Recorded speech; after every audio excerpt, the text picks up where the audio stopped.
Ho, ho, ho! Have you been naughty or have you been nice? Because if you've been naughty, Santa's gonna punish you. This week we talk about 1984's Silent Night, Deadly Night. Let's go.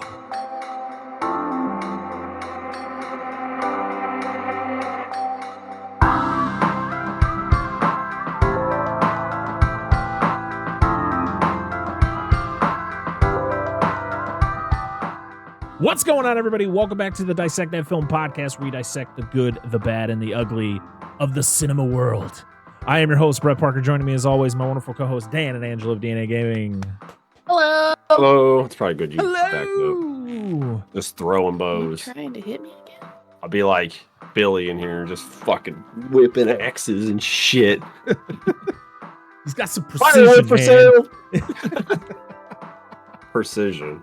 His brother in the sequel is, dealing with garbage day. He's the one over here. He's selling the firewood. Yeah, he is. That's a great way to collect your firewood, sir. You mind your business. That's right. Have you been naughty? Yeah. I just want Goldberg to come out of nowhere in this movie. Please. Oh, Lord. So, yes, we are on week 2 of our Christmas/holiday favorites, where last week we talked about The Year Without a Santa Claus, which was Angela's pick. This week is Dan's pick. Yes. Dan picked the 1984 slasher controversial film, Silent Night, Deadly Night.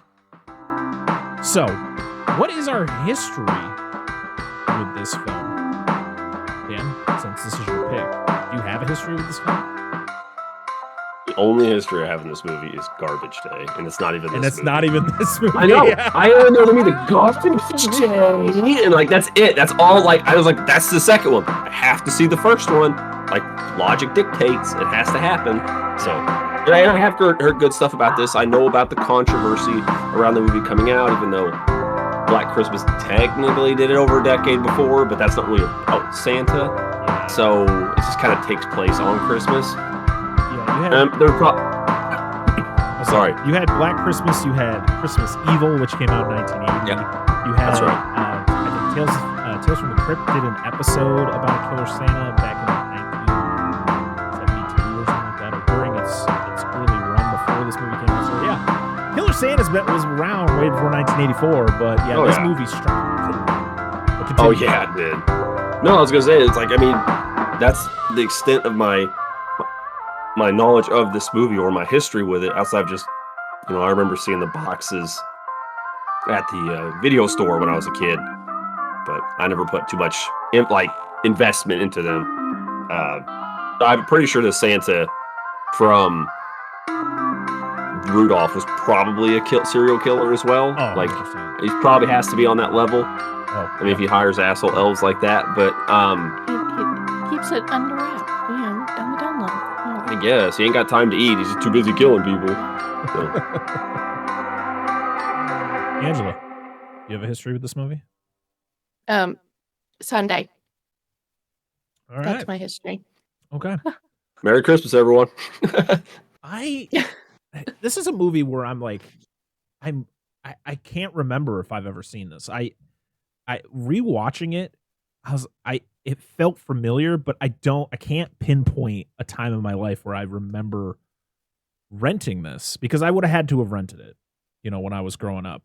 But this had a weird history of like distribution and the amount of areas that it was censored. It's weird. Like, maybe I've never seen this before or whatever.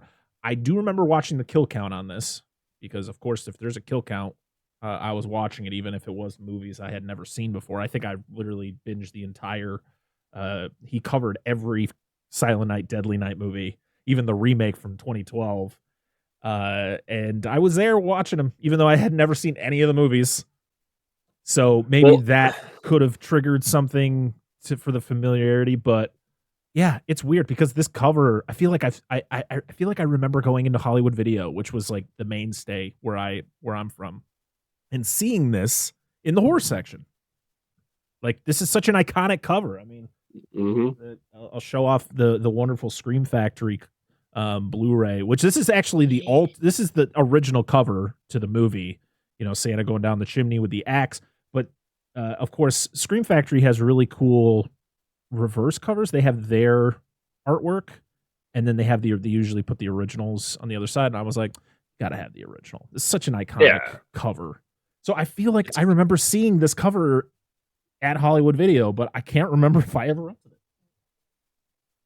So yeah, that's kind of my history with it. My goal is here. I don't know if we'll do this every Christmas. My goal is I want to get eventually to part 2, of course, 'cause that's the meme one. Yes. And then to part 5, just because Mickey Rooney's in it.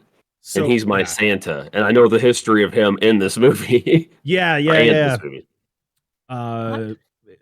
Since we're on that subject, Mickey Rooney was one of the many voices against this movie.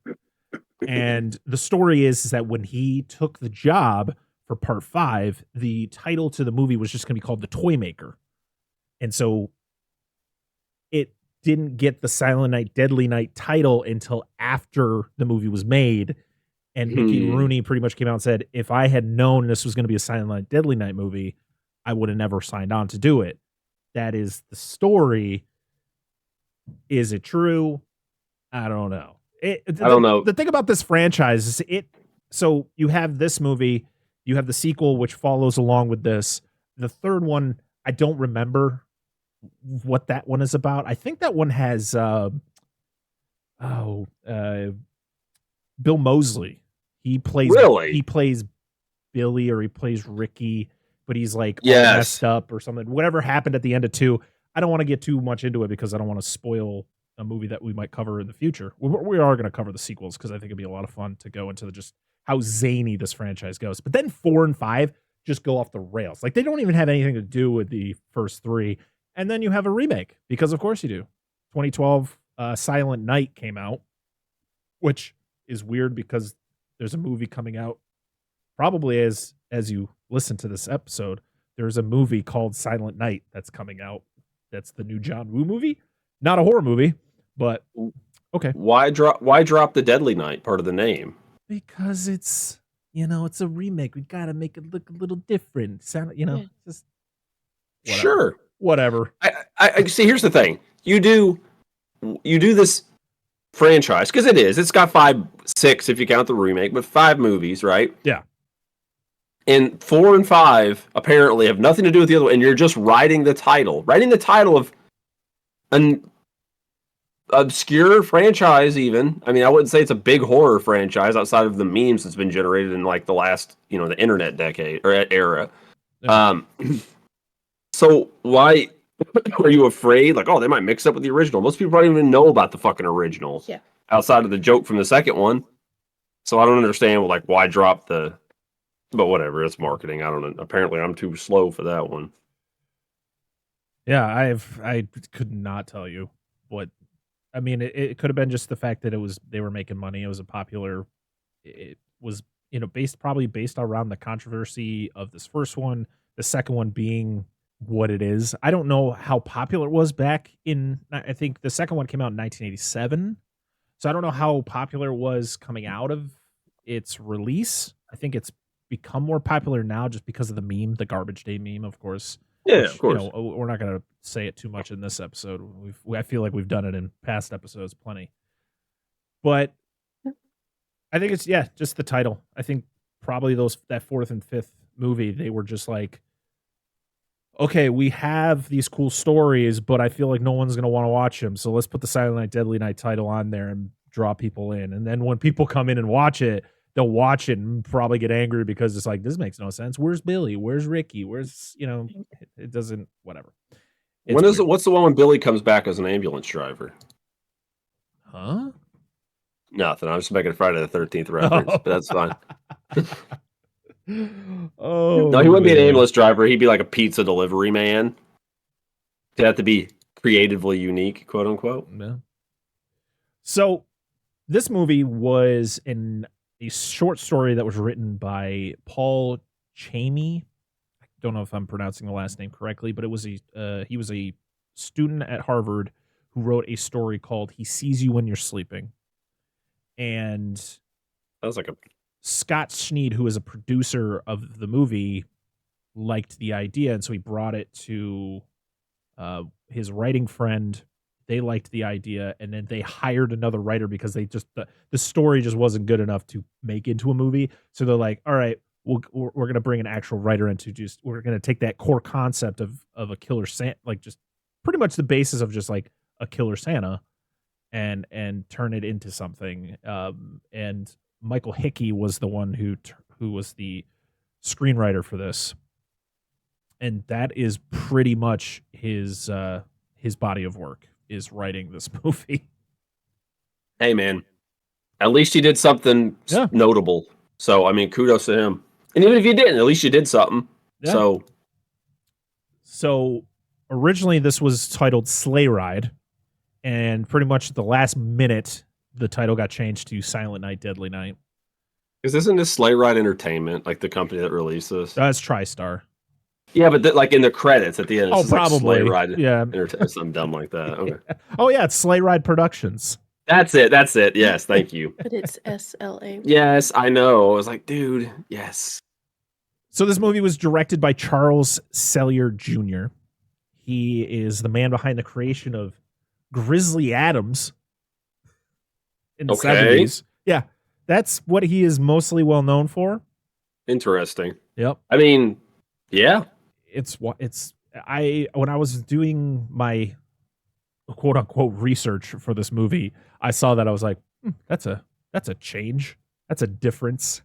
All They're right, both about bearded men, so yeah, I mean, that is true. That is true. He's on the level. He's staying true to his.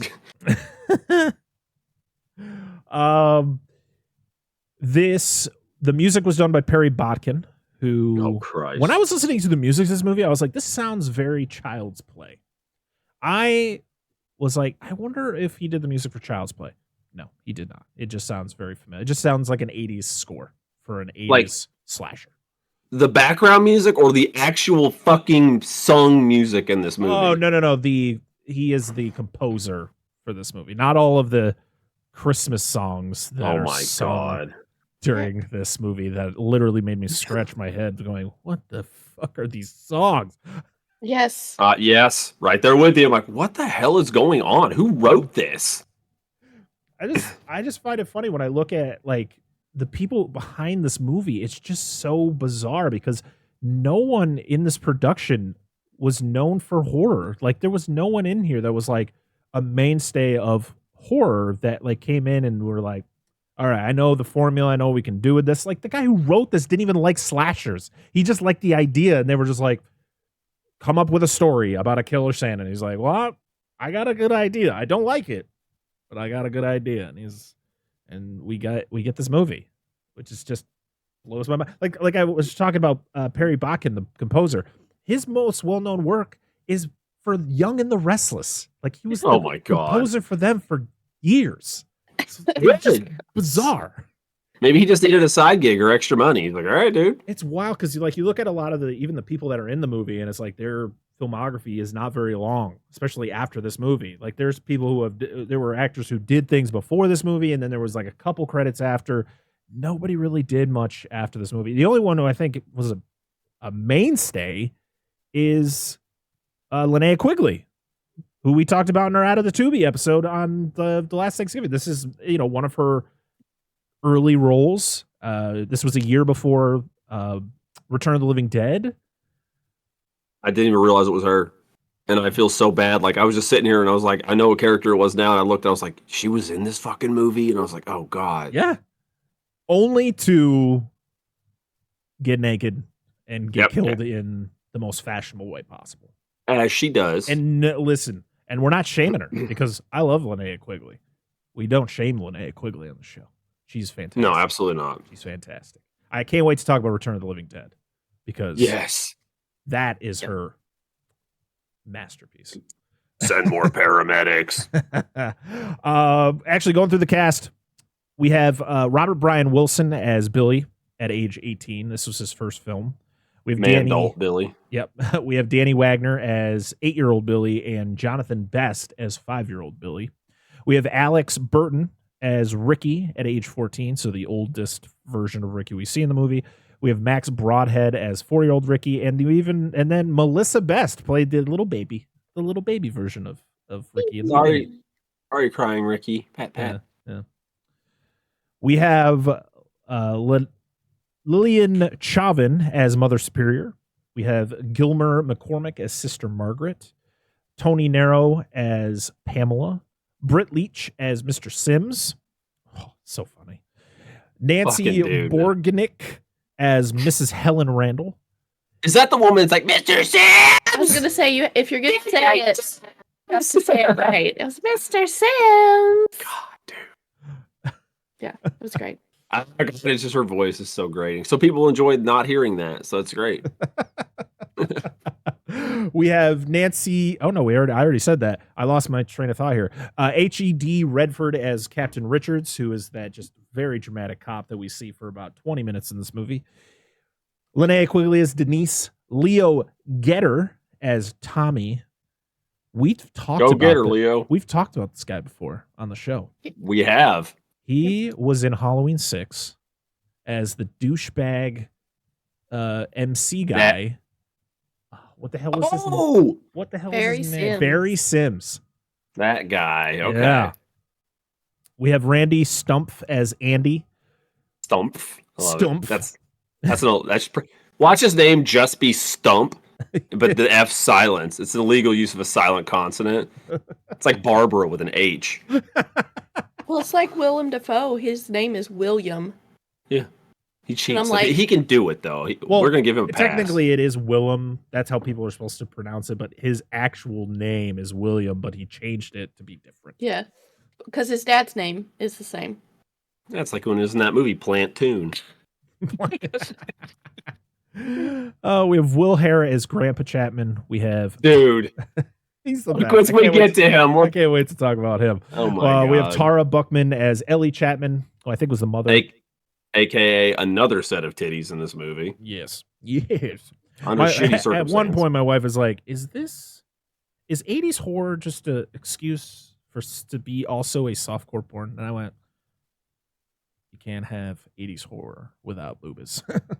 Well, and admittedly, this isn't really softcore porn just because they flash some titties. It's not shitty circumstances. It's titty circumstances. It is. There are a couple scenes in this movie where you're like, what kind of movie am I watching? Like, I listen, I've watched a lot of 80s horror, and I'm used to, you're used to what you see in the 80s horror, but there are some scenes, we'll talk about them, where you're like, all right. I don't feel it's as bad as Friday the 13th part 5. Yeah, where it's directed by a porn director, essentially. Oh, yeah, no. Where it holds in shots and tension and stuff. Yeah, no, not even close. Jeff Hansen as Jim Chapman, who was the dad. Charles Durkop as Killer Santa. Dude sucks. Dude fucking sucks. Or credited as criminal in a Santa Claus outfit. No, Killer Santa. Don't take it. Don't dethrone his name. I just want to know what he was in. I was like, who the fuck's Killer Santa? Dude was like acting up to 2018. We have a Michael Myers actor in this movie. The Santa Claus that climbs into the window to surprise his daughter. The one who almost gets shot in his own house. Oh, yeah. Is Don Shanks, who played Michael Myers in Halloween Part 5. Okay, interesting. Yeah. We rated that one pretty low. Sorry, Mr. Shanks. He was also, we've also talked about him as he also played the fisherman / Ben Willis in I'll Always Know What You Did Last Summer. Oh, God. Okay. Yeah. Check out that episode with Tony from Hack the Movies. It's a movie, but it was a great episode. Yes. It was a good time. It was a great time. Just in good company. Yes. We'll say that. So, yeah, we talked about how controversial this movie was. It was banned in many places. It was literally banned all around where I live. It was Boston channels and Albany channels, which literally I sit in the middle of those two cities. Just no access to this movie. I think it's 2012 or something like that. It wasn't on TV. You couldn't watch it on a paid channel. 2012 is when they did it. Yeah. It's just wild stuff, man. Just before we recorded, there was somebody had posted a picture because I guess there's all this controversy going around about the new Thanksgiving movie. And then there's a movie called It's a Wonderful Knife getting a lot of hate because we got to make the holidays happy. This is just not how it should be. And it's where have you been for the last like 50 years that they've been doing this shit. Like, shut up. Don't This watch all it. sounds You don't really like it, don't familiar. watch it. Yeah, but it's that simple. Holy shit. It's that fucking simple. It blows my mind how simple it is. I know. It's like if you don't like what you see on Twitter, scroll. Just scroll. Yeah, it's like if one day I decided, you know what? I don't like coffee, so nobody should have it. I'm just saying, no, but that's just what came to mind. I just don't like coffee. I'm not a coffee person. But no, that's the same logic. Like, no. Yeah. Well, listen, if we got rid of coffee, we'd have less traffic accidents from people spilling their coffee on their lap while driving. It is true. But that's stupid. Yeah. I saw it, but somebody had showed a clip of what's going on now and then posted a picture of a theater showing this movie and people outside the theater with picket signs like "We love Santa" and "Save Santa" and stuff like this. Like, okay, you can still love Santa. For one, this wasn't made for children, and those are the people you should be shielding from these things, and they're not supposed to be watching them, so it shouldn't affect them. I mean, it was to the point where like Siskel and Ebert pretty much were like naming off everybody who was involved in this movie, and everybody involved with TriStar was like, "You be ashamed of yourself. There's nothing about this that you should be proud of." And it's like, what the fuck is going on? Like, this is it's hilarious. It's so funny to me how bent out of shape people get about a fucking movie. Like, especially like this. Like, when I watch this movie, nothing about this makes me go, oh my God. I don't know if I could ever see that again. Like, I want to watch this again right now.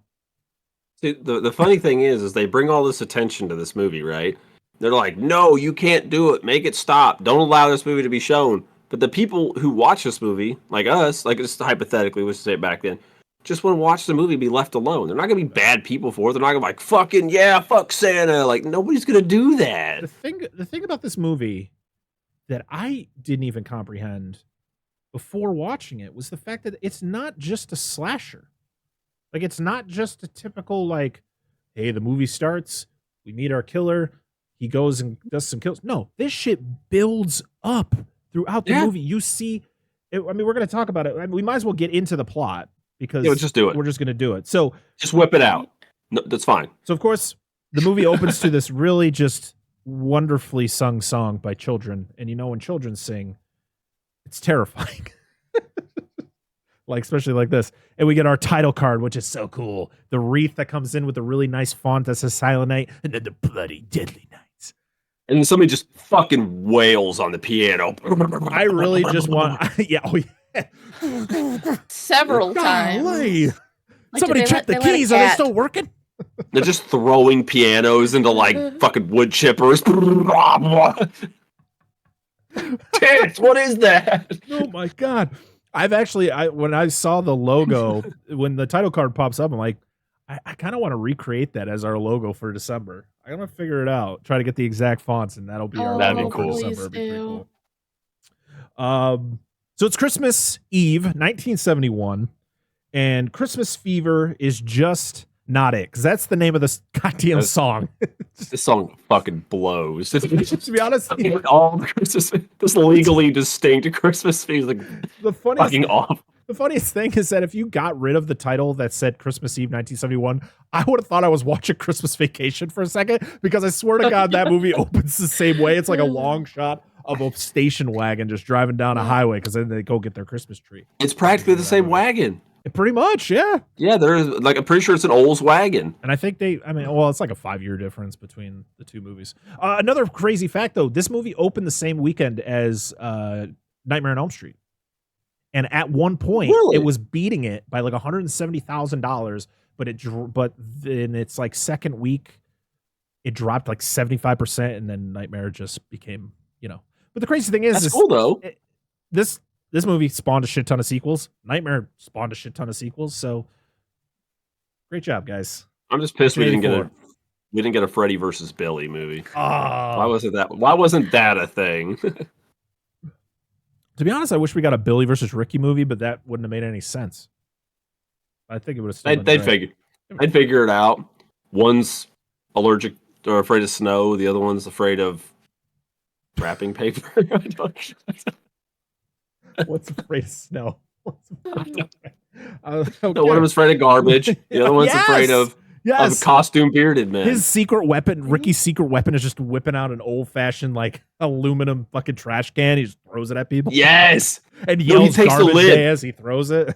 He takes the lid and throws it, and like cuts people's heads off. I was gonna say the lid has to have a blade on it. Yeah. Oh man, so good. So many ideas. I don't know where they were going. I didn't know where they were going at first. No. I was like, are they going on a road trip? This seems like a long drive. But no, they're going to the Utah Mental Facility. That's what it's called.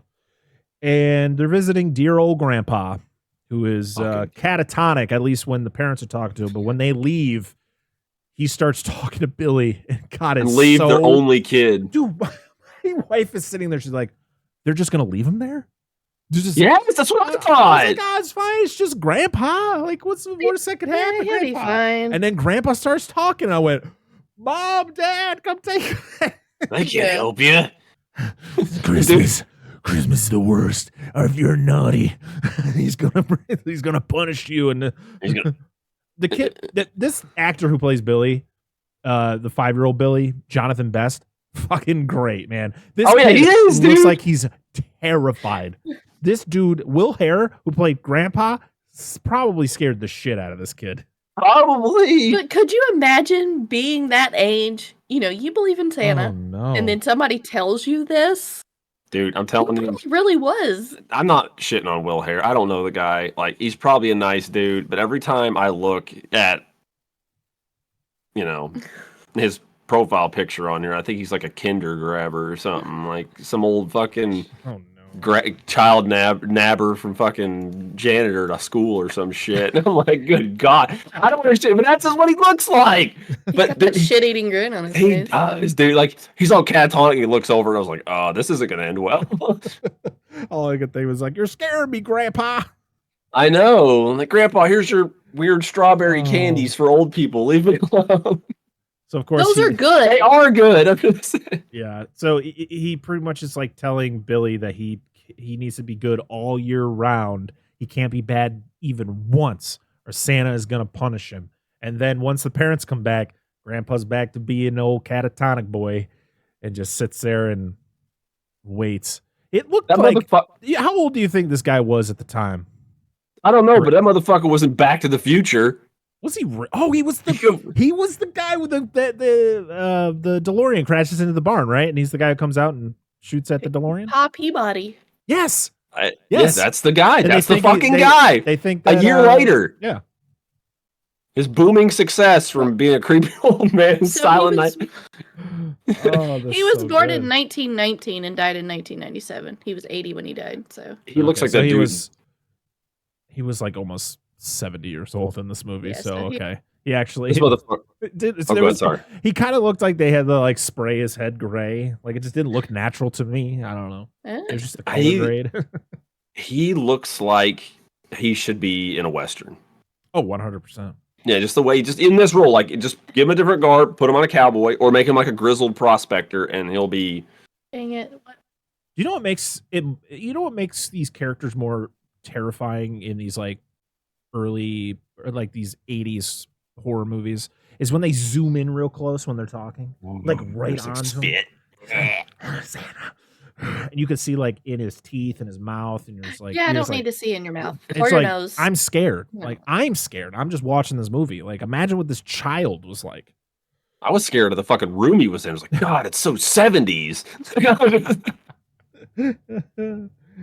So we then go to a convenience store where a dude dressed up as Santa holds up this place and then ends up shooting the clerk. I love the fact that you can see the where the squibs are in the dude's chest. Oh, I didn't even notice. When he gets shot, he falls, and you can see like there's the pad underneath there. Great. Yeah. I just love he had to shoot him in the head too. I'm like, bro, the dude is dead. Like, I love the delayed reaction too. He hits the head, like almost like a second, and then I thought it was cool though. Like the blood just comes out. And I was like, okay. And of course, he walks out and he's like, $31. fuck? And I was like, yeah, you just murdered a person for Merry $31. Does he say, oh yeah, does he say Merry fucking Christmas or something like that? Yep. I love it. I'm like, dude, what do you expect?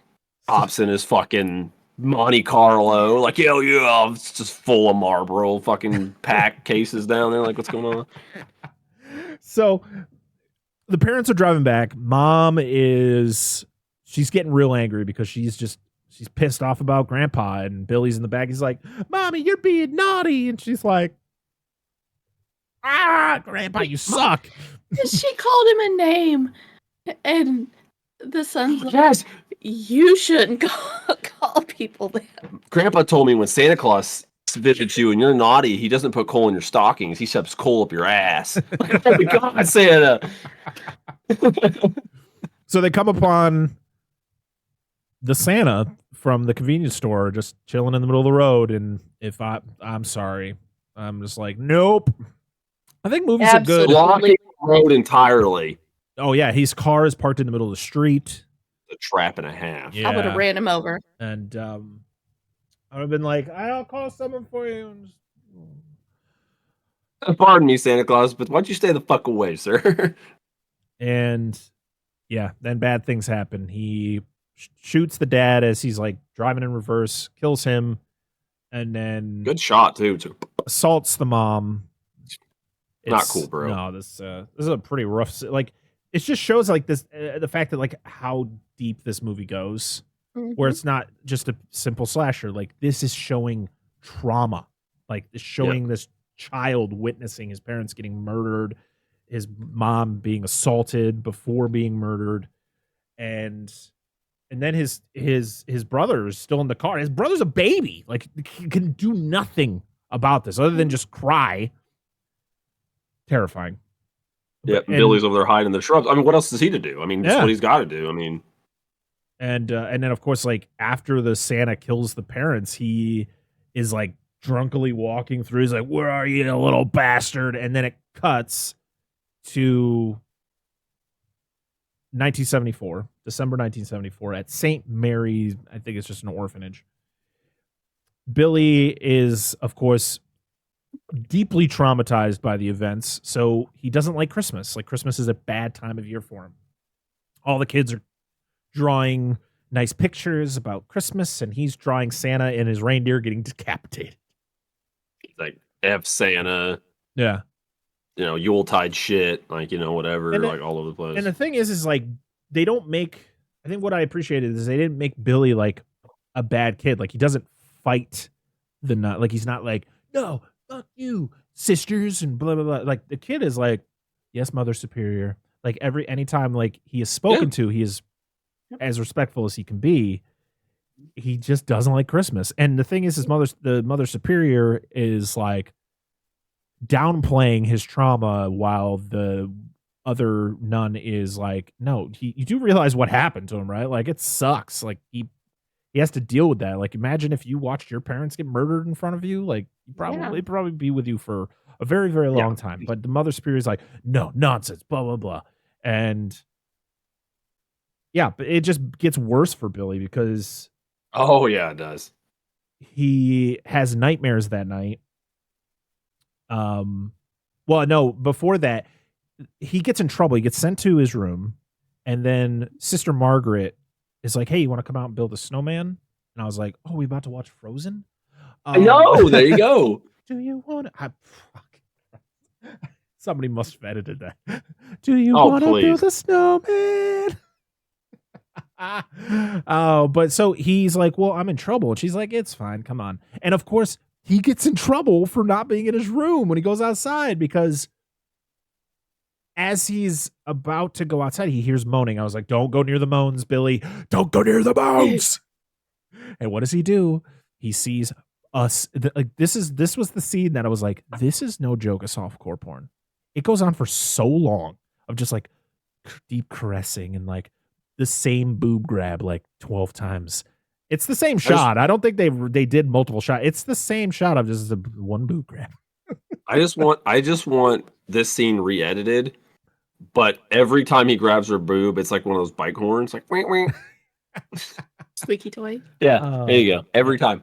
I mean, it's got to have like Cherry Pie blaring in the background by Warren or who the fuck sings that song. I mean, it is a great shot of, I love the reflection of the light coming out of the keyhole as he's looking in. And it's all done really well. And of course, Mother Superior finds out, of course, and like whips the shit out of the two kids having sex. Yeah.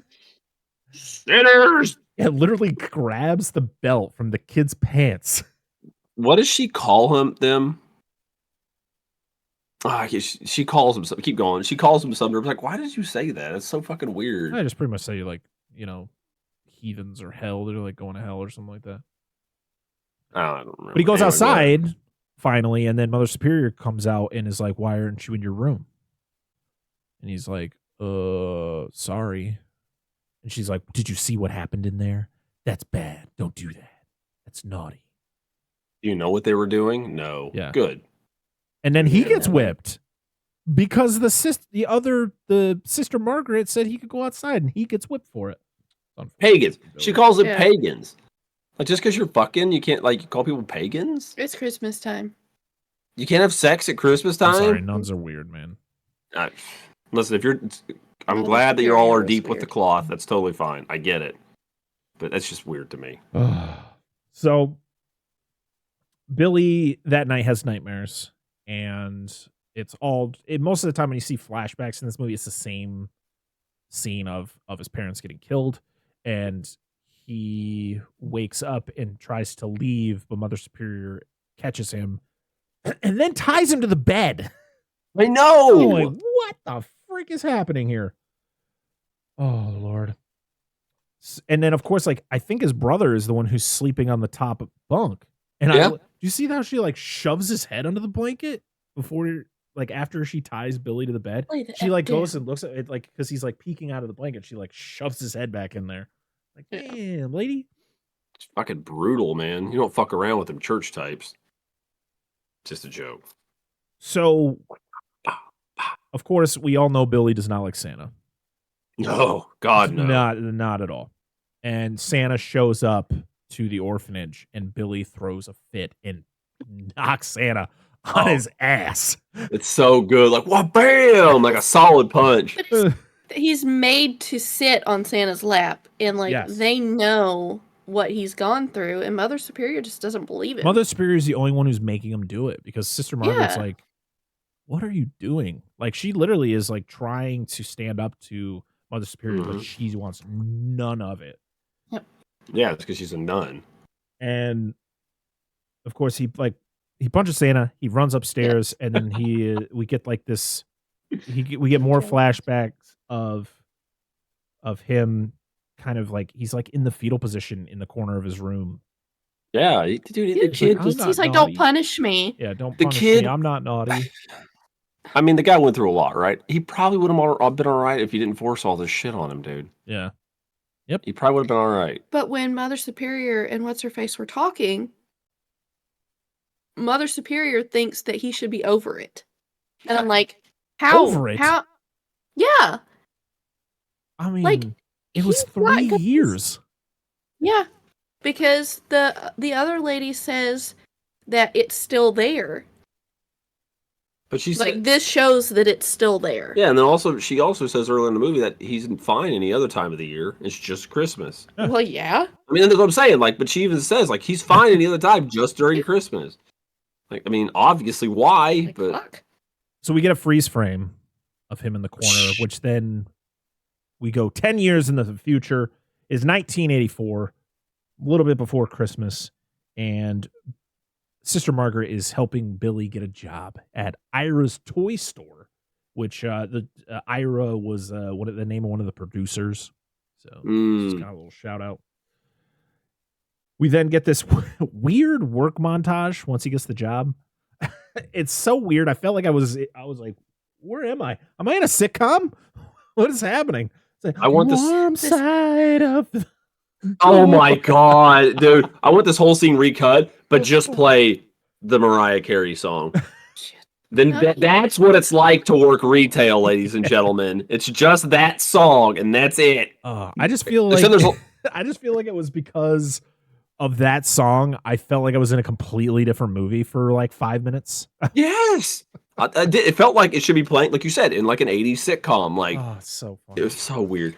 But I would do like all the This is old... just the Rocky version of... Yeah. Well, he's Christmas. training to get to the top. Yeah. It's because you're the best in the world. Do. Anyway, I think of that Tenacious D song. Anyhow, or the montage song from South Park. Anyway, there's a lot of cool toys in the background. Yeah. Yeah. And G.I. Joes and shit. Star Wars. Star Wars, yes. Yeah. Clearly, I think that's... there was no copyright issue with this movie. No. Different properties. I mean, Star Wars. This movie was made in '83. Should have been Return of the Jedi, so it was, right? Yeah, Return of the Jedi had come out the year before. Oh. So it was big. So some old board games we were looking at in the back and shit. They had you see Mousetrap at one point? Yeah, the old Mousetrap. The Mousetrap rocks, dude. I love the fact that this was just they just got some old shelving and just threw it up in this place real quick and threw some toys on there. The organization for this fucking store is terrible. Like, I looked at these shelves like, who the fuck stocked this? It's really small, too. I know it's independent. Just quick shout out. I thought it was cool if you wanted more nostalgia, what's going on in the background. I just like some of the cars. No. It is pretty I own one of the ones in the front of the stores. I was like, oh, it's cool. I forgot to mention earlier, this movie had a budget of $750,000 and it made $2.5 million. Good for them. Pretty good return for a movie that dealt with all the controversy it did. So we see Billy start to slip because he sees there was a guy dressed up as Santa Claus. He sees him, and at any time he sees any sort of imagery of Santa, he starts to like go into a different plane of existence. He has the hots for Pam, who is another stalker, and you kind of have this feeling like I feel like they're going to be together, at least for the short amount of time. But then we meet Andy, the back room douchebag. Who sucks. He is a douchebag. And he's 100% that guy that's worked at a store for a long time or a job you come to, and he's that dude that just knows how to get around shit, and he's been there forever. Like, that's that fucking guy. The one person that says, I do all the shit. Does everything, and he obviously clearly breaks the rules, but he knows how to get around it because he knows when the boss is going to be there and shit. He's that guy. I love the layout, though, of that back room where you have the doors that come from the main store to the back room, and the desk is right there where he sits, always just sitting with his feet up on the desk. Drinking on the job. Yeah, drinking on the job. Billy's doing a lot of work, and there was one point where he's just like, you know what, Billy, I'm sick of your attitude. I don't know what's going on with you. You know, he's just giving him shit. He's like, just leave me alone, man. Yeah. I mean, outside of the Christmas stuff, Billy's doing like a great job, dude. Yeah. He's tearing it up. I love when he gets his where he kind of gets like a slap in the face when he's talking about how, like, Mr. Sims, he's a tough ass. Like, he doesn't have many friends. He's not here to make friends. Then Mr. Sims comes back. He's like, Billy, my boy, you're doing a great job, Billy. I have a job for you. And that's when everything just goes. Yeah. It's one of those. It's like it's a diving board. He just jumps off and he's gone from there. Poor guy. This is when we also get the sex fantasy between Billy and Pam. Billy's hairy ass. Billy has the hairiest ass I've ever seen. I was like, what the hell? I was like, is this a leg? Is this a butt? Nope, it's it. Yep, it's all full. It's just a fucking bear. They just put like a this is the Grizzly Adams reference. Is this dude's ass? It's literally just a bear. The thing is like... Oh, keep going. No, keep going. I just remembered something about this scene. In the scene, they do I feel like they do a pretty good job blocking out any nudity on Pam. But then when you see her later, blatant nudity. Oh, yeah. But I guess I get it based on the situation that was happening. He wouldn't know. Right. Well, the thing is, though, is like during this scene, it's like Billy and her like butt ass naked, like you said, but they try to cover it up, like I guess artfully, like try to minimize it, whatever.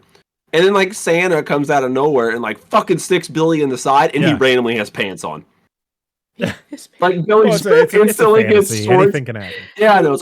You got stabbed. You got boxers on. Like you guys watched the unrated version, right? I don't know. Were there parts of the movie that were different color grade? Yes. Yeah, so we talked about that's this. The unrated version then. So okay, we got it off of it. We should just talk about this now since you mentioned it. Yeah. But yeah, because where did you watch it? We got the Blu-ray. I watched the unrated version because it came with both. So. Well, we watched on Amazon, and it labeled it as a standard definition, but like a DVD. And then we were watching some scenes, and she's like, "Why does it?" Go ahead. Yeah, well, it looked really clean for a standard version. I was like, okay, well, maybe they just labeled it wrong. It got to one point, and I was like, well, yeah, it goes really dark and fuzzy. Why is it so blurry? So Scream Factory was the one to. They're the ones who put this unrated version together. Okay. And they were able to get reels from all the cut scenes because the problem was all the scenes that are like that, they cut them because they were afraid they were going to get an X rating. So when Scream Factory put the film all together, when they got the reels, they couldn't clean it up well enough like they usually are able to do with deleted scenes. So probably just not the quality's no good. When you watch the unrated version, there is a description to tell you, hey, there are parts that don't look as good as others, and this is why, and which I thought was pretty cool. Well, I just assumed that was that because I mentioned we had a conversation we were talking about it, and I said, well, it's probably just stuff from other versions or like they had good footage for the censored version, and this is just extra footage they did their best with, and that's just the way it looks. So we talked about that for a while during the movie. Yeah, because I think when he gets stabbed, that wasn't in the original version. Like in the fantasy, it just shows Santa and he freaks out and then it wakes up. The Cult-Worthy Podcast. Join me, Antonio Palacios, each week as I guide you through a never-ending sea of obscure cinema and cult-worthy gems that deserve a rediscovery. Find me on all listening platforms and at thecultworthy.com. The Cult-Worthy Podcast. Join us. In a world that has been completely divided for so long, two movie fans have decided to unite for the people and the betterment of mankind. One, an action movie buff. The other, a horror movie fanatic. Together, they will try to bridge the gap of both genres into one podcast with their battle cry, "Give me back my action and horror movies." Listen along as Charlie and Nate alternate each week talking about action and horror movies they cherish, mostly from the VHS era. Also, including some modern examples that felt like the movies they grew up with by answering the battle cry, "Give me back my action and horror movies." Available wherever you listen to podcasts. Look them up on Facebook and Instagram.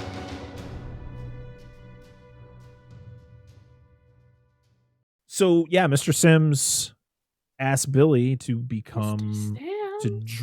dress up as Santa because the original guy was sick or something, so he couldn't do it. He broke his ankle. Yeah, he was out for the season because Mrs. Randall tells Mr. Sims. Yeah. She's way too excited to say that. So we get to watch Billy's first go round as Santa. Well, actually, his really only go around as Santa. Yeah. And well, no. It's one run. Oh man, I felt for Billy in this scene. I could never dress up as Santa and do this. I couldn't do it. I just don't have the patience. I have 3 children, and I still don't have the patience for this. I don't have the patience for other people's kids. Yes. That's 100%. I have a limit when it comes to other people's children because of course I have younger children, so of course I deal with their friends.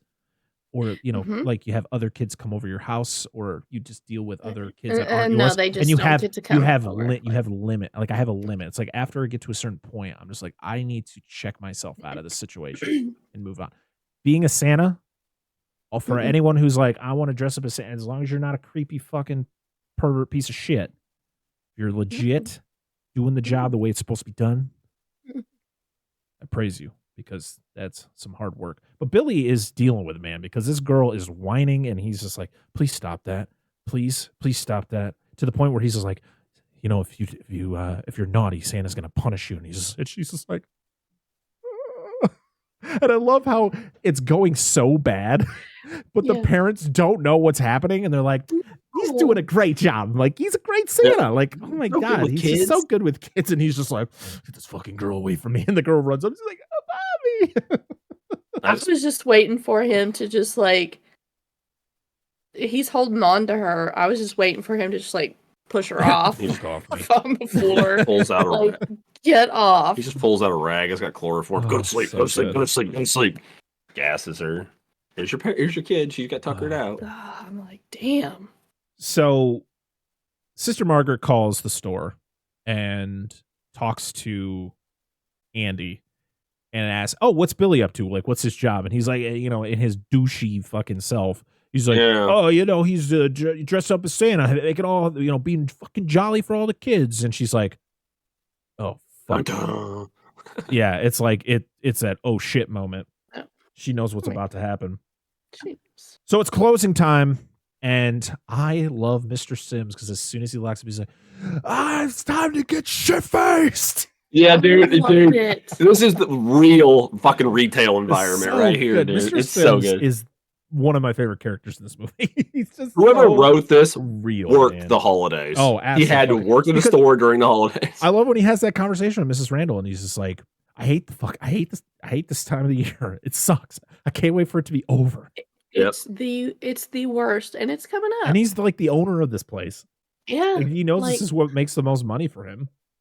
Yeah. Yep. I get it. We have a season 2 for what I do, and it fucking sucks because we're balls to the wall busy. But when it's done, you're just like, I'm glad I don't have to deal with any of that anymore. I went back into where I used to work today, and it was like, I don't even work here. I need to get out. Help me! My chest is getting tight. What's that? What's my safe word? You just see me in the corner of like the toy department in the field position. Get me out of here. Oh no! Oh, toys is the worst too. Oh, I went down the Lego aisle. I don't want to go on too much of a side tangent, but I went down the Lego aisle and I was like, I could blow my entire life savings in this. Oh hell yeah! They have all the 30th anniversary Jurassic Park Legos. I want them all of them. I want the Jeep. I want the Jeep in Lego form. I want the Ford Explorer in Lego form. I want all of it. With stones, so when you turn too sharp, they fall over and you get a lawsuit. No. There's a Batwing from '89. Yes, there is a girl that I watch on TikTok, and she's just randomly come across my For You page, and I'm like, what the fuck kind of budget do you have? She has the castle, the Disney castle. Well, she probably makes a shit. She has. For you too. She probably does. She's got all kinds of Star Wars stuff. She's got the Hocus Pocus one. I'm like, fuck you and your Legos. Yeah. I haven't built a Lego in a long time, but I wanted every single one of those fucking Jurassic Park ones. And Indiana Jones ones. I'm like, fuck. I know. I love them. I almost walked out of there with a Lego, but I was strong. They're so good. So the party happens. They invite Billy over. They have some drinks. Everybody's having a good time. And then Andy snags Pam and they go off. And Billy's like, okay. And I went. Billy starts drinking because he doesn't normally drink too. Yeah. And I was like, okay. Fucking really? Pam? Really, Pam? With that asshole? Come on, Pam. You seem like a nice girl. What the fuck is going on here? Well, that it does make a lot of sense. So. So we get really drunk, Mr. Sims, and he's having a conversation with Billy. The whole thing where he's like, Christmas. God, I fucking hate this time of year. Blah, blah, blah. And Billy's like, you got to be thinking of like people you love. He's like, yeah, I'm thinking a lot about my parents. He's like, yeah, your parents are very important during this time of year. And he's just like, they're dead. And he's like, oh fuck, I forgot. Yeah. I'm so sorry. I was like, Mr. Sims. No. And he's like, go get him, Santa. Yeah. Aren't you supposed to be doing something tonight? You go get him, Santa. Yeah, don't you have it? Yeah. And I love how Billy's just like, what are you talking about? He's like, yeah, you got places to be. Billy's just standing there and you see like above his head neurons activate. Yeah. So Billy sees Andy and Pam making out in the aisle, and then they move into the back room, and Billy is like, oh, well, I guess I'm going to go follow. And this is when Sims and Mrs. Randall are singing horribly, but it's hilarious. Whatever song they're singing. Yeah, whatever song they're singing. I was like, where did you get this song from? And then you get this weird turn that just makes Andy an even worse piece of shit because Billy goes back there and he's fucking about to rape Pam. Yes. That's her Christmas present. I'm like, He has to go back there to show his penis. That's her gift. but I got that. And she don't want it. I 100% got that. Did you keep the receipt? I did not. I did not expect it to turn into him being him A piece of doing shit. that. But I mean, we already knew he was a piece of shit, so Yeah. I guess it's not that surprising. But like, No. wow, that It's like tears of being a piece of shit. oh, I mean, it was the point where like he's like taking her shirt off and like kissing her, and she's like, stop it, and I'm like, yes, please stop it. And then it's one of those Yes. things where like Billy snaps. Like this is when Billy fully snaps. Like and this shot goes, it feels like an eternity of Billy being up against the rack in the back room and having these flashbacks like constantly. It's like back and forth of like him and now hit the flashback and it's just going, and then it's like boom, Boobs. he snaps.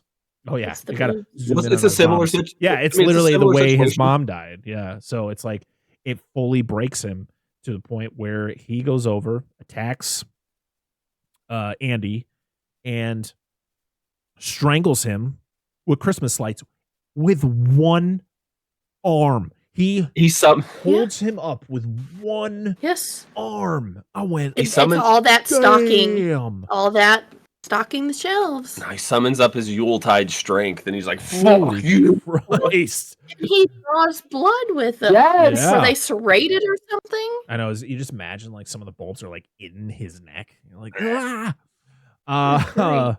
Jesus Christ. So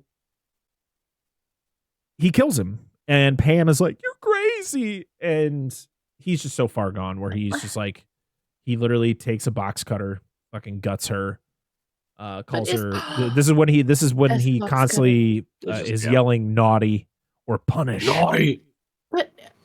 But is he really crazy? Like if I were in that situation and you came along and killed somebody, I think I'd it's been just like, the thank you. I think it's just, I don't know. I kind of had this weird conversation with when we were watching the scene, me and my wife. I'm just like, I mean, he was assaulting her, and Yeah. yes, he goes too far. He kills someone, Which is true, but I and so wouldn't be maybe like, "You're that is crazy." ultimately the shock of it all. Maybe is why Pam reacts the way she does. It's just the shock of like maybe if Billy comes in and beats the shit out of Andy, but he's still alive, like he just leaves or he gets arrested, Pam might have had a different reaction. But I think it's the fact that like she watched him kill him, and so maybe it's just a genuine shock. I don't know. I couldn't tell you, but it's this whole scene is just, again, not just a basic slasher. It's Yeah, there's so much it- there's so many layers to this movie, and just in for the reasonings. I mean, the reasonings why Billy does what he does. It just gets to the point where his brain is just boom, it's gone. He's gone. He's not Go even mode. Billy anymore. Yeah, Nope. He's Killer Santa mode. yeah. He is that guy. He's the guy who killed his parents. Nicholas. Saint Nick. So, Drunk Sims. This is the saddest part of the movie. Drunk Sims comes in the I back. know. Listen, I don't know if Britt Leach, who played Mr. Sims, was actually drunk, or if he just plays a fantastic drunk because he plays this off so well. It's so good. He comes back Somebody there- was singing in the background when they first started singing. And it was showing Sims and the lady that was singing with them, but somebody was singing in the background. I'm like, are they drunk? Like, they were slurring hard. Oh, it's so good though. He's like wandering back and forth, and he's like, "Yoo!" Then he walks to the end of the rack, Anybody back here? and you get the Billy steps out from around the corner with the hammer, and you don't get to see it go into him, but you you hear him get attacked, and then it shows Mr. Sims with the claw side of the hammer sticking out of his head. There was some chunky bits in that one. Yes, when the blood splattered, there were some bitlets. Yeah. Not just blood. He gets it good. So then we get to Mrs. Randall, because Mrs. Randall hears some stuff, so she goes to check out what's going on, and that's when she discovers Mr. Sims. She discovers everybody. And then she freaks out. She is able to kind of give Billy some trouble. Knocks him over. I think she takes the axe from him. Because she used her hat to lure him. Yep, she to puts the it on wrong like spot. a thing. Yep. So she still was coherent. She wasn't fully drunk. But then she finally gets it when she tries to leave. She gets Friday the 13th part 1. Yeah, she gets an arrow right to the gut. Well, it's weird placement because we looked at this. Yeah. And it looks like she gets shot in the lower back technically. Mm-hmm. But when you see her it's more up the chest. It's more the chest. Yeah, it definitely moved. Yeah. It migrated. It's fine. It does that sometimes. It migrated. Arrows normally do that. It's like, after they settle, they'll shift around a little bit. Literally in my notes, it's settle. like, she gets an arrow through the gut/chest. Just like, yes. Ricocheted off of all her. So Sister Margaret shows up right as Billy leaves. And Billy, you forgot your hat. And she discovers Mrs. Randall dead on the ground, and then of course you see like a flash of every dead body that's inside the store. Mm-hmm. We then, except for Andy's, don't you not see Andy? No, you see Andy. You do. Okay, I must have. It's kind of like a close up, so you don't really see him actually hanging. I think it's just you see the lights around his neck. I must have looked away. So now we are hanging out with Denise, played by Linnea Quigley, and her boyfriend Tommy, played by Leo Getter. And they're trying to get busy. Is she babysitting, or is this her? Yeah, sister? she's babysitting. I'm assuming she's babysitting. That's what not very well. So babysit little kids, and then you get fucked in the basement on the pool table. Yeah, she's getting. They're trying to get busy downstairs on the pool table, but the girl she's babysitting comes down talking about, oh, Santa, I can't sleep or whatever, and she's like, if you don't go to sleep, Santa's not coming. And she's like, okay. Yeah, don't come down here. We're doing our homework. If you don't go to bed, then he ain't coming. Don't worry, I'll be coming. He won't be the only one coming. Yeah. So they try to get about that earlier. I was like, where did I hear that from? I love it. So they try it again. They try to get busy, and she thinks she hears the cat outside. I gotta let Mrs. Mittens in. Yeah, so she goes upstairs. And the funniest thing is she covers herself up thinking the girl's coming down, but then when she has to go check on the cat, she puts her shorts on and that's it. She puts them booty shorts on and cheek chillers, she's just topless, and she goes upstairs and she opens she's that wearing door. Shorts. It's cold. It's gotta be cold. Winter? Yeah. That turkey's long done. I even said that. We were talking about, I was like you're opening the door. That's like, aren't you worried about like people walking? The cat, and she takes forever. She stands in that doorway forever, it seems like. You gotta let the boobs hang. I guess. Yeah. Linnea, not ashamed of those things. She was not. No. And probably so right at the last moment the cat runs in, but then when she shuts the door, that's when Billy comes through the door. Yeah. Doesn't he just blow through the door? He just busts through that door. Like all the square parts. And then he walks through it. All the square parts bust out. So good. I should have had. That's not a very well made door. Oh God, no! It's like also, paper thin. How big is his house? The boyfriend doesn't hear any of this. That's what I said. The music up. He's playing pool and he's got the music turned up. I think that's right. why. I think that's why. He turned the music up so because it was too quiet or something like that. Yeah, no, that makes sense.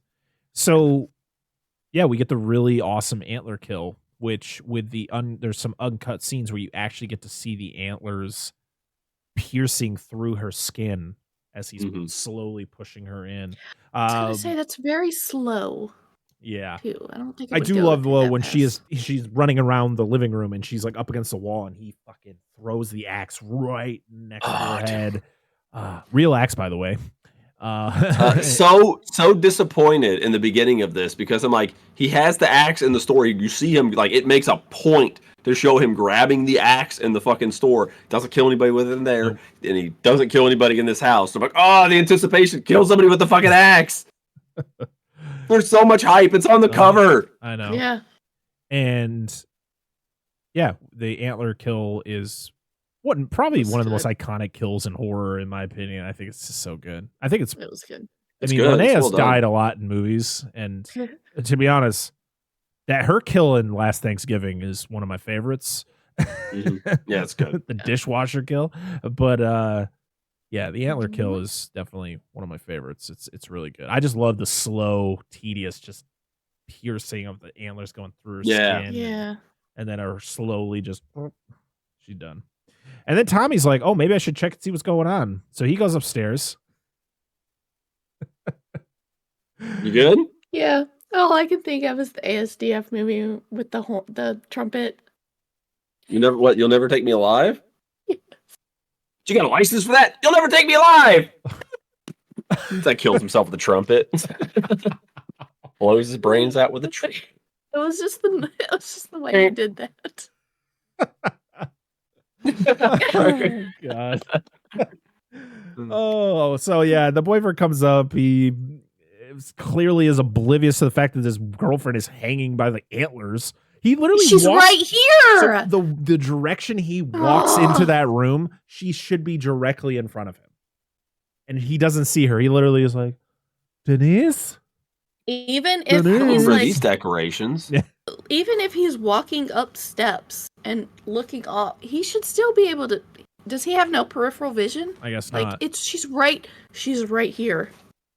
No, all that blood's in his dick, so it loses, gets tunnel vision and stuff. Probably. But he holds his own against Billy for a bit. He actually gets the upper hand on him, but then Billy comes back and they tussle for a little bit longer, and then Billy just tosses him out the window. It's so good. And then you look at him, and he's just got these massive shards of glass just sticking out of his body. You're like, damn. Yeah. See, that's the funny thing is I'm glad they actually did that in this movie, because from what I've told from people like law enforcement and stuff, is like people who break windows to get into houses or break windows to get into cars, this shit happens all the time. Like when you break a window like that, you have a high chance of just fucking gouging the shit out of your arm and stuff. Like it's not like movies where it just shatters and nothing happens. Like no, it fucks you up. It disappears. My brother got locked out of a house one time when we were staying with our great aunt. He punched the window. Nobody was answering the door. He punched the window to get the door unlocked, and he cut himself through.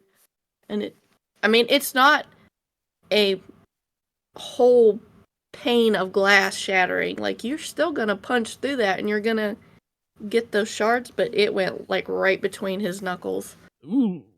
Yeah. I mean, if you get big enough, I've like you said, police officers, people would try to break in windows and stuff without protecting their arm, and then they'll bleeding everywhere. He said he's heard of people slicing their jugulars open from the glass of windows and shit. People don't think of it. Not a jugular, but artery in their arm. I'm sorry, thank you. I don't know body, but yeah. So Billy gives the bloody box cutter that he used to kill Pam, to the little girl. She's like, Santa, I've been good this year. He's like, you sure? You've been good all year. Really fucking You're like, please, are you sure? Don't kill a little girl. Don't kill a little girl. And then he gives her the bloody box cutter, and she's just like, okay, Santa, thanks. What do I do with this? Denise. Oh yeah, as he walks out. With this, I wish you would just give her a candy cane. Here's a candy cane. I guess. Yes, dude. cane. Candy cane's gotta be able to kill somebody. I'm telling you. Just don't use your mouth with it, because you can get DNA off of it. Yep, use your butt.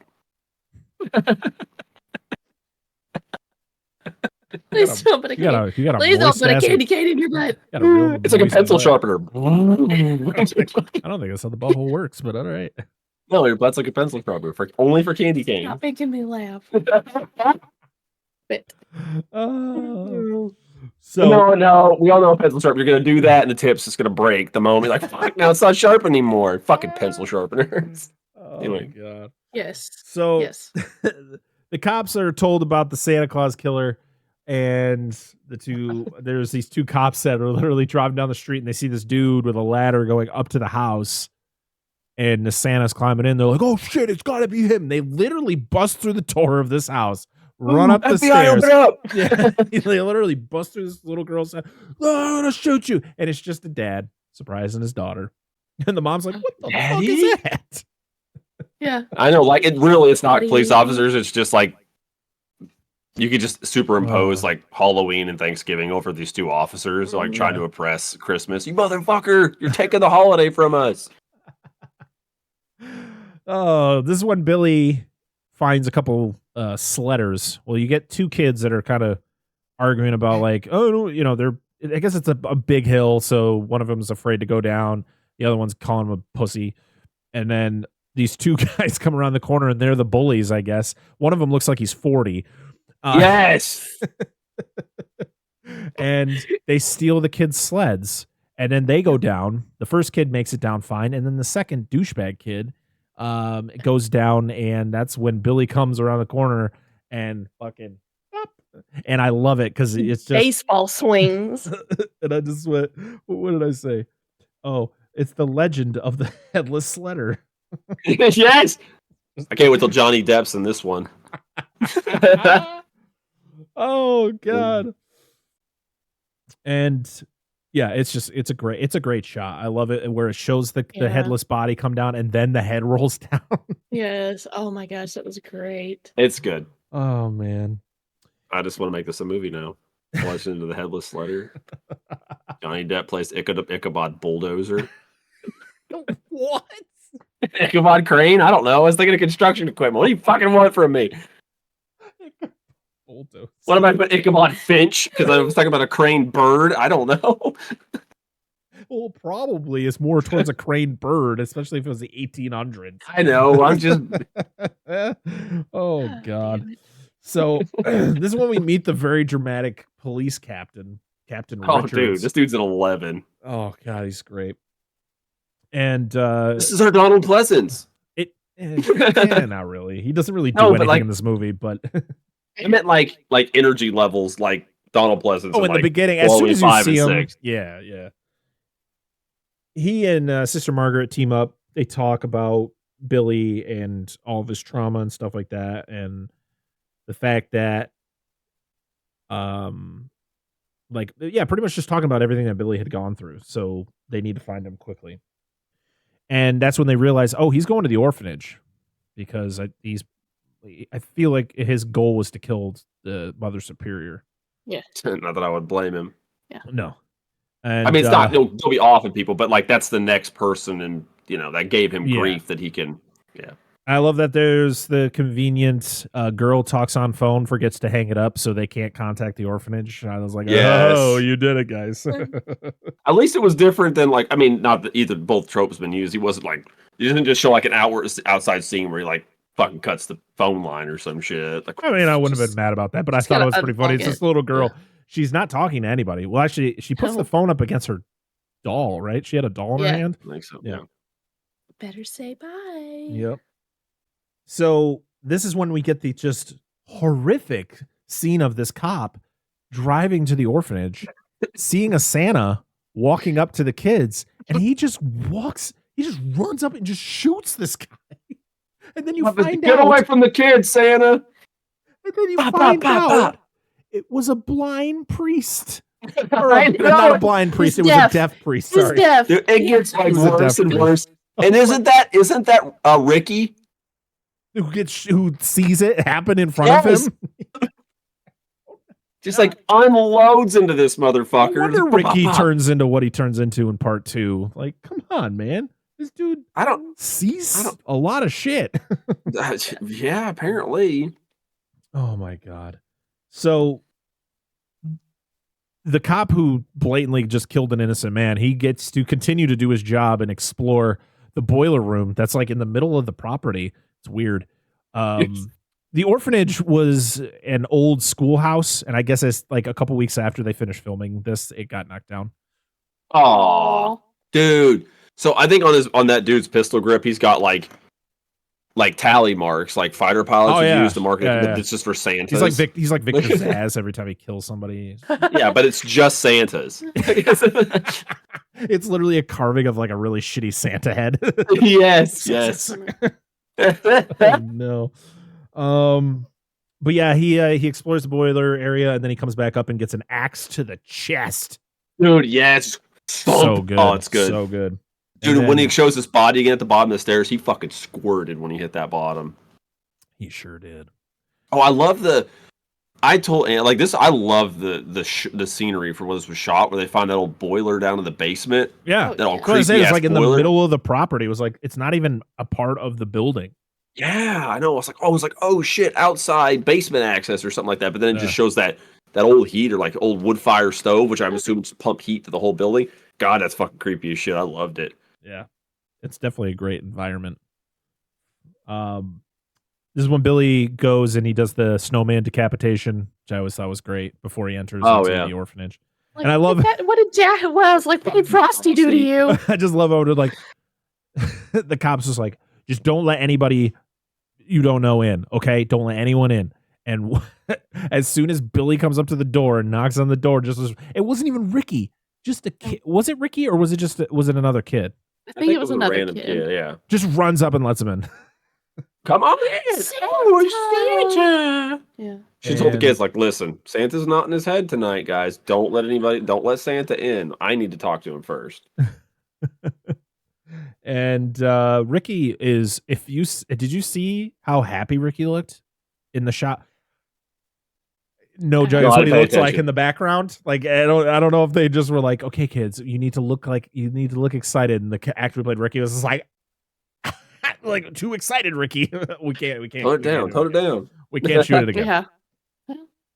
So, of course, when Billy is about to kill Mother Superior, he gets shot by Captain Richards, and yeah, he dies.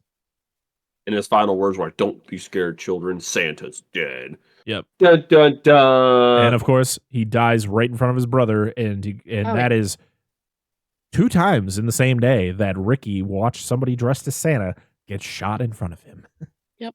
So he Santa's dead, and it just does the long thing with Ricky. It's like naughty, like he's evil. Like, yeah, I get it. It's believe me, I get you see your brother die. That's pretty traumatic. You see a Santa die. That's pretty traumatic. But I don't think it's quite to the level of what Billy went through. No. So that's why, like, I get it's supposed to be like a cliffhanger, like, oh, he's gonna go be the second one. But it felt really forced to me. Because, I mean, obviously you see traumatic stuff, but I don't think he'd be like, naughty, like he's just like his brother. Like, why would he do that?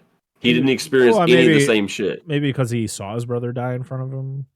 Yeah, but he wasn't, like, traumatized by his grandfather the same night just to see the Santa kill his parents and be old enough to know what the fuck's going on. And then all the shit with Mother Superior that was... And I've never seen the second movie, so I don't know if Ricky went through something similar, but it didn't appear that he had that issue. Right. So I just assumed his brother probably talked to him about it. Maybe a little bit, but he seemed fine. Like, I don't know. It's hard to say. It just felt forced. I know it's expected with these kind of movies, of course, with how the sequels go, but I don't know a lot about at least the next one and such, but that was my big grievance with the movie, is just that. Yeah. It just felt super forced. I feel that. But yeah, that is it's kind of like Tommy Jarvis at the end of part 5. Yeah. Ugh, part 5. But yeah, that is Silent Night, Deadly Night from 1984. What are our final thoughts on this movie, Dan? Why don't you start it off? Oh, I liked it. I really enjoyed it. I thought it was great. I enjoyed it. I liked, like, I didn't mind Billy. Like, I felt for his, like, anguish. Like you said, it wasn't just cookie cutter. Like, here's the bad person. Yeah. One flashback of something bad that happened to his past, and that's the it. Like, this guy just gets beat down and beat down and beat down, like, for the beginning of the fucking film, and you see the results of it. And like you said, it's nice that they went through that extra effort for just a random idea. Like, there's not really much precedence, like you said at the time, for a Killer Santa. It's happened before, but it wasn't like a big deal. Right. And of course, it spawned all sorts of copycats and shit. But again, which you couldn't even call it an original idea because it's existed before this. Right. But I liked it. I hate that, like, I think literally, no pun intended, Mother Superior should have got axed. Like, I fucking hated her character. That's the one person I'm disappointed that didn't get killed. And the one person I wish didn't get killed was Mr. Sims. Yeah, he was my least favorite kill. I mean, his kill was pretty cool, but I love that character. Like, I mean, I don't remember all of the dialogue he had in this movie. I don't feel like he says anything overly offensive or like. I mean, you got to realize this is a 40-year-old movie. And things that are said. I mean, not that they're okay, but I don't remember him saying anything like "oof," which is, I think, how a lot of people watch movies like this now, where it's like something that just doesn't age well, and it's like. To be honest, there really wasn't a lot. There wasn't the overuse of like homophobic derogatory terms this was just, I mean, it didn't overly, like, I'm trying to think of like the right words, but like, especially with like the assault scenes, like it plays it to be dark. They don't play it to supposed to be comedic or anything like that. No, it's supposed to, like, the fact that type of that experience or that traumatic experience triggers Billy into becoming who he is. I think I felt was fitting, especially for what he sees. And it links to his experience in the beginning of the movie, and that's why, But I don't want to get too much about my thoughts until Angela speaks her thoughts. But just to go on what you said before I wrap this up, it's just like you said. It's literally once, like, you see the shit he deals with being younger, and then 18 Christmas goes, all that shit happens on top of everything in his past, just beating him down, and then he goes. It's not just he just snaps at one little thing he sees out of the blue. Like, it's a series of events that lead up to it. Right. And I think, I like it. I thought the kills were good too. I mean, they weren't like overly gory, but I liked how they were done. Yeah. Like we talked about the little bit of bitlets and some of the blood. So it's not just like, here's blood, but there's like chunks and shit in it. It's just kind of some nice little touches. And the blood that you did see didn't look like red food coloring. Yeah, I'm trying to think of what movie started that. Tom Savini talked about it. Yeah, because I know a lot of them, they use different things in their blood. Yeah, what he said is the blood that was most, if I remember correctly, the modern blood was like, at some point he got it from a dude that had been doing it forever. And that's just the recipe that most people use because it was the most convincing looking. Right. But anyway, I think it was sometime in the mid 80s that came in, but it's whatever, it doesn't matter. Yeah. But yeah, I didn't think I was going to like it. Love this movie. Go watch it, please. Yeah. You will not be disappointed. It's the holiday season. Please watch it for Christmas. I have with your family. I have a feeling this is going to be something that we watch every year. Oh, absolutely. Now that I have this Blu-ray, I in the rotation.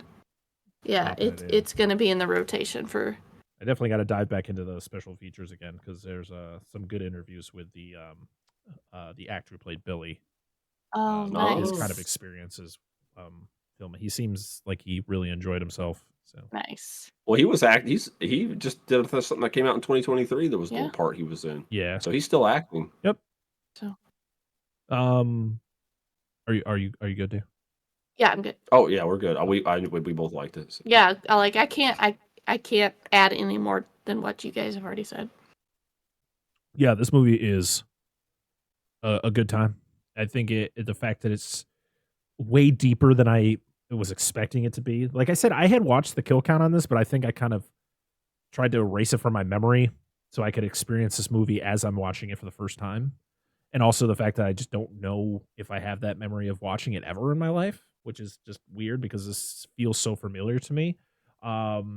There's so much more to this movie than just being a basic slasher. It does turn into some sort of a simplistic slasher as it goes along, but there's a lot more deeper meaning behind a lot of things and the reasoning why he becomes the killer and why he does all the things he does. It's not just the fact of just a dude dressed up. It's not Christmas. Well, Christmas Evil is kind of a similar thing to this. But yeah, there's a lot going on, and I think everybody's performances are good. I think the transfer for this movie looks really good. For a 40-year-old movie, even the parts that weren't, were the deleted scenes or whatever it was for the unrated version still look fine. I'm just glad they're included. Like when they do stuff like that, when like original footage is hard to find or it's not in the great condition, I'm just glad it's there. Yeah, 100%. But yeah, I really like this movie, and it's definitely a movie I'll be watching in the future. And definitely glad that I picked the Scream Factory Blu-ray up. It was on when I bought it. It was on sale for like $20. So check it out. You can find it on Amazon or go to Scream Factory's site and snag it, because it was originally like $28, and then I dropped down to like 20. So that was when I was like sold. Yeah, I know I tagged you in something that was the latter 3 movies on Blu-ray were on sale for like $11. Yeah, because those are the same company, I think Vextron or something, or Vectron. They're the ones that did the Maximum Overdrive transfer that I bought. Oh. It's the same company. And I want to get 2 before I pick up that 3-pack with 3, 4, and 5. I definitely want to get 2, especially if we're going to be covering it in the future. But yeah, overall, love this movie. This movie's great. Yep. We didn't get any comments on this episode, which is okay. The only one we did get was the fact that our friend Antonio over at the Cult Worthy podcast, it will be covering this. Probably, I don't know if it'll be out. His episode will be out before ours or after ours, but go check out the Cult Worthy Cinema podcast. It's a fantastic podcast. Antonio is a fucking genius. Like the wealth of knowledge that lives in that man's brain is so much fun to listen to. With all it takes what we do and it just turns it up to 110.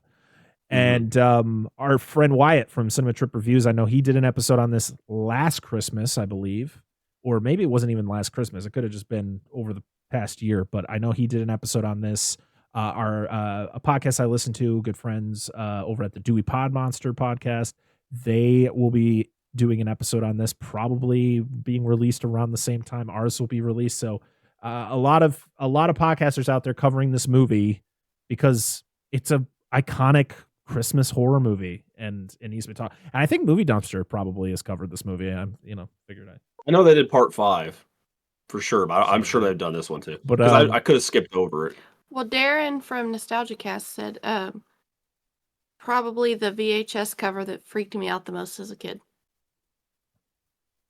That's fair. That is true. It's a great cover. I love it. That's why I switched the cover on this thing, because I was like, that's the cover I want to see when I'm taking that Blu-ray out of my eventual when I have my fucking my racks up to put my movies on. But yeah, that is that for Silent Night, Deadly Night. Now let's talk about what we're going to be doing next week. So next week is my pick for our Christmas favorites. And we're going to be joined by the wonderful official Joey C, who joined us for Ernest Scared Stupid. He is joining us for 2006. I don't remember when this movie comes out. The Polar Express. There was so many movies that were going through my head on what I wanted to pick for this year, but the reason I picked it was because of Joey, because he had covered the video game version of this I think it was over the last few months. He had done a video covering levels of the video game, and I was like, you know what, I really want Joey to come back, and this would be a great movie to talk about, because it's one of those things where we're gonna be talking about Robert Zemeckis. We're gonna be talking about the animation style of this movie, and has it aged well? It's a lot of things. It's not even the fact of like I grew up enjoying the movie a lot, but it's one of those things that will I still enjoy it watching it as a 32-year-old man? That's the real question. So I'm very excited to have Joey back on the show next week to talk about the Polar Express. Yeah, a lot of fun. I'm very excited. You guys have anything else you want to add before we jump into the final rigmarole? No? Go watch Godzilla. It's in theaters. Yes, Godzilla -1 it'll be in theaters when you listen to this episode. So check it out. Hopefully, we'll be having a fresh cut of it at some point. So keep an eye out for that. And you can catch us at Dissect That Film on all the podcast. Well, on all the social media apps. We're on X/Twitter. We're on Instagram, TikTok, Threads, Blue Sky, Slasher, all those. Facebook, Instagram. Did I say Instagram? Probably. At Dissect That Film. Make sure to go to whatever podcast app you are listening to us right now. If you haven't, oh my God. Oh, Let's get to him. Are you okay? Put your hands up. Put your hands up. That's what my granny says. Please go to whatever podcast app you are listening to us right now. And if you haven't left us a 5-star review, please do so. Every 5-star review helps us get into more people's ears, more recommendations. You can also email us at dissectthatfilm@gmail.com if you have recommendations on movies you'd like us to cover in the future. We will definitely be, next year is going to be a lot different in the way that we pick movies. So we would love to get your recommendation on movies you'd like to see us cover. We'd like to cover a lot of movies maybe we haven't seen ever. So that would be fun. Yeah, that's about it. Oh, and we have a Patreon. I always, for some reason, forget about Patreon, but we have a Patreon, patreon.com/dissect that film, where we have 3 tiers, $1, $3, and $5, where you can help support the show. We have an exclusive show called The Monster Zone over there that is hosted by Dan and Angela, where we talk about monster movies of all shapes and sizes, pretty much. The biggins. The biggins. So make sure to go over there if you can. You don't have to. It does help us, with different things with the show, and we appreciate you very much. We appreciate all of our wonderful patrons. You're all amazing, and I think that's it. Is that it? I think so. I don't know. I always forget something. All right, everybody. Until next time, I am Brett Parker. That is Dan and Angela of DNA Gaming. We are Dissect That Film, and this has been the Dissect That Film podcast, episode 136? 7? I don't remember. Who cares? It's Christmas. Fuck it. Yeah, we'll see y'all again next time. Ho, ho, ho. Don't be naughty. Our Santa's coming for you. Punish. Goodbye.